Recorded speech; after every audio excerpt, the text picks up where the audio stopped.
You're serious? I said, my voice trembling as I stared at Richard from across the living room. You want me to give you $3,000, on top of the $4,000 I already give you every month? He leaned back in his recliner, folding his arms over his chest like a king issuing an order. I need a new car, he said, his tone clipped and matter-of-fact. The old one's falling apart. I don't see what the big deal is. You've got the money. I felt my chest tighten. The big deal, Richard, is that I've already sacrificed enough for this household. I cover the bills, the groceries, your utilities. I even helped pay off Adam's credit cards. Now you want me to buy you a car? Yes, he said, his voice rising. Because I deserve it. I've done enough for this family. It's time for you to pull your weight. Pull my weight. The words hit me like a slap. I'd been financially supporting this household for years, working tirelessly to keep us afloat while my father-in-law and my husband, Adam, treated my paycheck like a bottomless ATM. And now, the one time I set a boundary, Richard had the audacity to call me selfish. I'm not doing it, I said firmly, standing my ground. You'll have to figure out another way. His face twisted with rage, the vein in his forehead bulging. You're just like your mother, always thinking you're better than everyone else. He stood abruptly, his movements sharp and aggressive. Don't you dare disrespect me in my own house. Your house? I shot back, my voice shaking. This house is paid for with my money, Richard. Before I could react, he lunged forward, shoving me with both hands. I felt my feet slip on the hardwood floor, and then I was tumbling down the stairs. The world blurred as pain shot through my body. I landed hard at the bottom, my arm twisted beneath me and my head pounding from the impact. For a moment, I couldn't move. The pain was overwhelming, and tears stung my eyes as I tried to catch my breath. Above me, Richard stood at the top of the stairs, his face still contorted with anger. That's what happens when you don't respect me, he spat, before turning and stomping back into the living room. I expected Adam to rush to my side, to help me up or at least ask if I was okay. But when he appeared at the top of the stairs, his expression was blank, almost bored. You should have just given him the money, Maya, he said with a shrug. You know how he gets. My name is Maya, and for the past 4 years I've been the financial backbone of a household that doesn't respect me. I married Adam because I thought we were building a life together, but it quickly became clear that his priorities were tied to his father, Richard. When Richard's health began to decline, I agreed to move into his home to help out. What I didn't realize was that helping out meant funding everything: rent, utilities, food, and even Richard's personal expenses. At first, I thought it was temporary. I told myself that Adam and Richard appreciated what I was doing, even if they didn't always say it. But as time went on, their sense of entitlement grew. Adam stopped working entirely, claiming he needed to be home to support his father. Richard, meanwhile, began making bigger and bigger demands, treating my paycheck like it belonged to him. Still, I stayed. I told myself it was for the good of the family. But lying at the bottom of those stairs, bruised and aching, I realized the truth. This wasn't a family. It was a one-sided arrangement where my value was measured solely by what I could give, and I was done. That night, I packed a bag. I didn't say a word to Adam or Richard as I grabbed my things and walked out the door. My heart pounded with a mix of fear and determination, the sting of their betrayal still fresh. I didn't know exactly where I was going, but I knew I couldn't stay. I checked into a motel and sat on the edge of the bed, my phone clutched in my hands. I could feel the weight of what had just happened pressing down on me, but I wasn't going to let it break me. For years, I had been their safety net, their source of stability. Without me, they'd fall apart, and this time I wasn't going to catch them. The next morning, I made the call. Angela, I said when the lawyer answered, I need your help. It's about my husband and his father. Meeting Angela, my lawyer, felt like the first breath of fresh air I'd taken in years.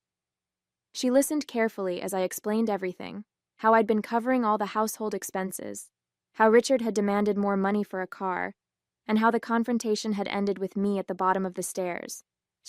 You've been financially supporting your husband and father-in-law entirely on your own? Angela asked, raising an eyebrow. I nodded. For the past 4 years. Every bill, every expense, everything comes out of my pocket. And your name is on the mortgage or deed of the house? She asked, flipping through her notes. It's all in my name, I said, my voice firm. They couldn't qualify for the loan without me. I pay for it. I own it. Angela's lips curved into a small, knowing smile. Then this is your house, Maya, not theirs. We'll start with eviction papers for both of them. The thought of evicting Adam and Richard made my stomach churn with a mix of guilt and satisfaction. For years, I'd put their needs above my own, convincing myself that I was doing the right thing. But that night on the stairs, I realized that kindness and loyalty meant nothing to people who only saw me as a means to an end. What about Richard pushing me? I asked. He could have seriously hurt me. We'll include that in the lawsuit, Angela said firmly. You're not just evicting them, you're holding them accountable for their behavior. Let's make sure you get justice. The next few weeks were a whirlwind of preparation. Angela helped me gather all the evidence I needed to support my case. Bank statements, receipts, even text messages where Richard and Adam made their entitled demands. Seeing everything laid out in black and white was both validating and infuriating. For years, I had convinced myself that I was overreacting, that things weren't as bad as they seemed. But the numbers didn't lie. I'd poured tens of thousands of dollars into that house while Adam and Richard contributed nothing but complaints and criticism. Angela also encouraged me to document the incident on the stairs. We'll need to show that there's a history of abusive or threatening behavior, she said. This isn't just about money. It's about creating a safe environment for you moving forward. Safe. The word hit me harder than I expected. For years, I'd put my safety, both emotional and physical, on the back burner, prioritizing the needs of others. Now, for the first time, I was fighting for myself. Meanwhile, I started making quiet plans to rebuild my life. I found a small apartment close to my job and began moving my things there in secret, one carload at a time. The house still felt like a minefield, and I avoided Adam and Richard as much as possible. Adam barely noticed my absence. He spent most of his time glued to the couch or arguing with his father about God knows what. Richard, meanwhile, was still fuming over my refusal to buy him a car. Every interaction with him felt like walking a tightrope, but I held my ground. The final piece of the puzzle was setting up the legal bombshell they'd never see coming. Angela drafted eviction papers which would force them to vacate the house within 30 days, and a civil lawsuit for damages related to the assault and financial exploitation. They're not going to take this well, she warned. Be prepared for some backlash. I'm ready, I said, my resolve hardening. They've pushed me around for too long. The hardest part was keeping my plans to myself. My coworkers noticed that I seemed distracted, but I brushed off their concerns with vague excuses about stress at home. The truth was, I felt like I was living a double life. One version of me was still playing the dutiful wife and daughter-in-law, while the other was quietly reclaiming her independence. Late at night, I'd lie awake in my new apartment, replaying everything that had happened. The anger and hurt would bubble up, threatening to overwhelm me. But then I'd think about the moment I'd serve them the papers. I pictured their faces, Richard's smug confidence shattering, Adam's indifference replaced with disbelief, and it gave me the strength to keep going. The day finally came. Angela met me at the house, her calm professionalism grounding me as we walked up the driveway. My heart raced as she rang the doorbell, the stack of papers in her hand feeling heavier than it should. Richard opened the door, his expression immediately souring when he saw me standing beside Angela. "What do you want?" he snapped. Angela didn't miss a beat. "Mr. Williams, you've been served," she said, handing him the papers. "You and your son are required to vacate this property within 30 days. Additionally, my client is filing a civil lawsuit against you for damages related to assault and financial exploitation." "What the hell is this?" Richard barked, his face turning red as he flipped through the documents. "You can't do this. This is my house." "No," I said, my voice steady despite the pounding in my chest. It's my house, and you're not welcome here anymore. Adam appeared in the doorway, rubbing his eyes like he'd just woken up. What's going on? He mumbled. Richard shoved the papers at him. Your wife thinks she can kick us out. Can you believe this? Adam skimmed the documents, his brow furrowing. Maya, this is insane. You can't just... I can, I interrupted, meeting his gaze. And I did. For a moment, neither of them spoke. The reality of the situation was sinking in, and I could see the panic starting to creep into their expressions. This wasn't just an argument they could brush off or a demand they could guilt me into meeting. This was real, and they couldn't stop it. Angela turned to leave, motioning for me to follow. They've been served, she said. Let's go. As I walked away, the weight of years of mistreatment seemed to lift from my shoulders. For the first time in years, I felt free. The house felt eerily quiet as I sat in my car parked across the street, watching Angela walk up to the door one final time. She'd insisted on being the one to deliver the formal lawsuit and eviction enforcement notice. This was the moment I'd been waiting for, the moment when Richard and Adam would finally realize the gravity of what they had done. I saw Angela ring the doorbell and stand confidently with the papers in hand. Moments later, Richard opened the door, his expression shifting from irritation to confusion, and finally to pure, unadulterated rage. Even from my car, I could hear his voice erupt. This is ridiculous, he bellowed, his fists clenched at his sides. She can't do this to me. I've lived in this house for years. Angela's voice remained calm and professional. Mr. Williams, as I explained the last time we served you, this property belongs solely to my client, Maya. You've had your 30-day notice, and as of today, you are legally required to vacate. Any refusal to comply will result in further legal action. Adam appeared behind him, his hair disheveled and his face still puffy with sleep. He squinted at the papers Angela handed him and groaned. Maya, seriously? What is all this? Angela didn't flinch.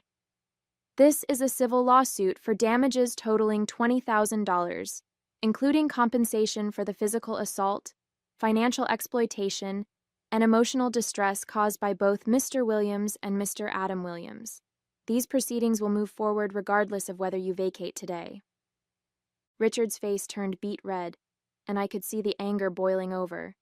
He snatched the papers from Adam's hands and ripped them in half, tossing the pieces onto the porch. You think this is going to scare me? He shouted. You can't evict family. This is my house. Angela didn't blink. That's for the court to decide, Mr. Williams. But for now, the sheriff's department will be here shortly to ensure that the eviction is carried out. Richard slammed the door in her face, but not before I caught a glimpse of Adam standing behind him, wide-eyed and panicked. For the first time, he seemed to grasp that this wasn't just another argument that could be smoothed over. This was real, and there was no way out. Angela returned to the car, her steps purposeful as she slid into the passenger seat. They're fuming, she said with a wry smile. But I doubt they'll try anything stupid. The sheriff will handle it from here. I exhaled a long breath I didn't realize I'd been holding. For years, I'd been the one stuck in the cycle of giving in, of letting their entitlement, abuse, and disregard wear me down. But now, for the first time, I was the one holding the power. It felt foreign, but it also felt good.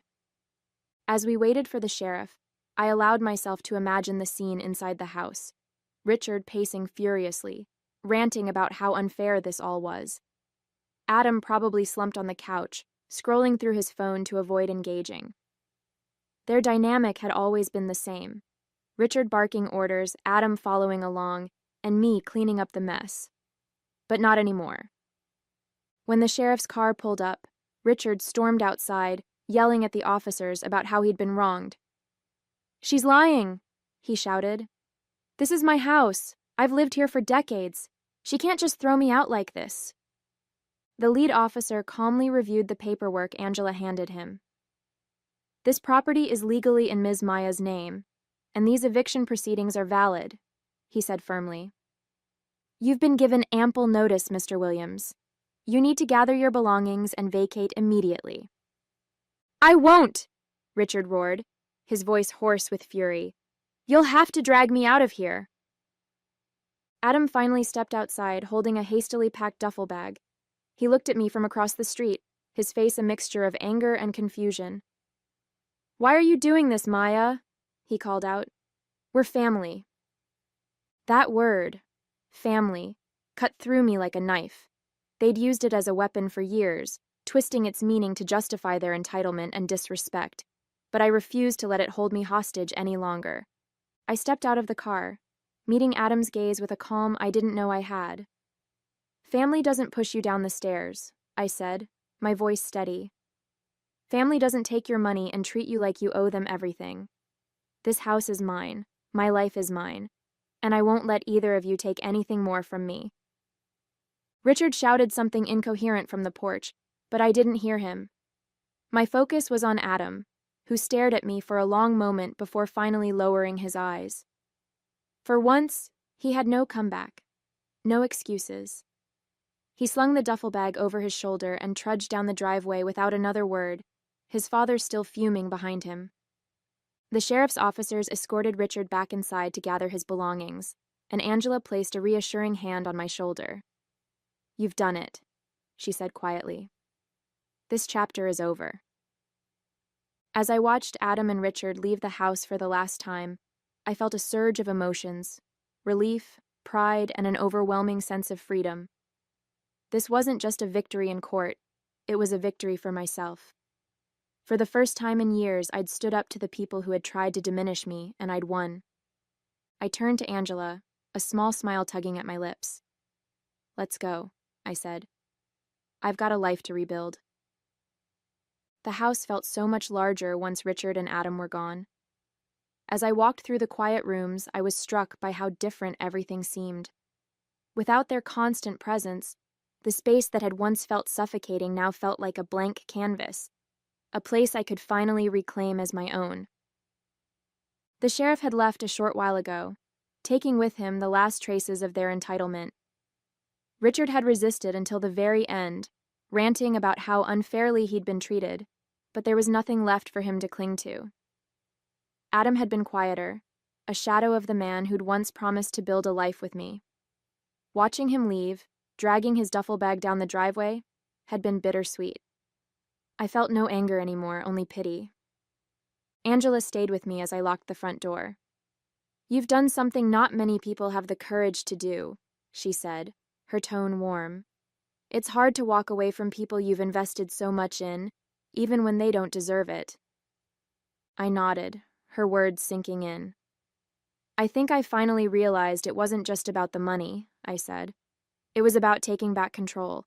For years I let them make me feel like I didn't have a choice, like I owed them everything. But I don't owe them anything." Over the next few days, I began to rebuild my life, piece by piece. I changed the locks on the house and hired a cleaning service to help scrub away the physical reminders of Richard and Adam's presence. It felt symbolic, almost therapeutic, to erase the mess they'd left behind. For the first time in years, I didn't feel like a stranger in my own home. Friends and coworkers reached out to check on me, offering words of encouragement and support. "You're amazing for standing up for yourself," Lily said over coffee one afternoon. "It would have been so easy to just keep putting up with it, but you didn't." "I think I just reached a breaking point," I admitted. When Adam told me I should have given Richard the money, I realized he didn't care about me at all. And if he didn't care, then why was I giving so much of myself to him? Lily nodded.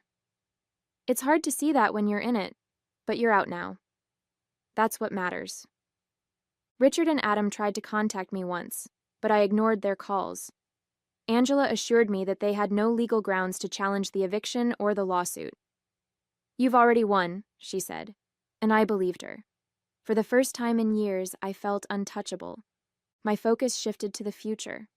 I started exploring new career opportunities and hobbies I'd put on hold for far too long. Without the weight of their demands, I had the time and energy to invest in myself. I even began considering selling the house, my house, and moving somewhere new, somewhere that didn't carry the ghosts of the past. One evening, as I sat on the patio with a glass of wine, I let myself reflect on the journey that had brought me here. It hadn't been easy, far from it.